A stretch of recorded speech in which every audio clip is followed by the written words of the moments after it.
റോട്ടി നോക്കി നടന്നോടാ. You are in wrong speed. എന്തു പറ്റി? ഒന്നുമില്ല. ആ പയ്യൻ ചത്തുപോയനെ. വണ്ടി ഓടിക്കുമ്പോൾ ഒരിക്കലും ആബ്സെന്റ് മൈൻഡഡ് ആവരുത്.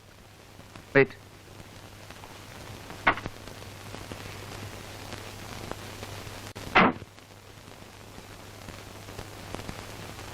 മനസ്സ് മറ്റെവിടെയോ ആയിരുന്നു. ഞാനത് ശ്രദ്ധിക്കുന്നുണ്ടായിരുന്നു. Come on, I'll try.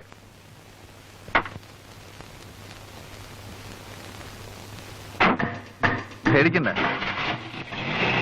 എന്റെ മനസ്സ് മറ്റങ്ങും പോയി.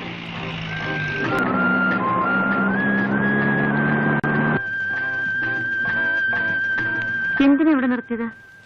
വഴി തെറ്റിയെന്ന് തോന്നുന്നു.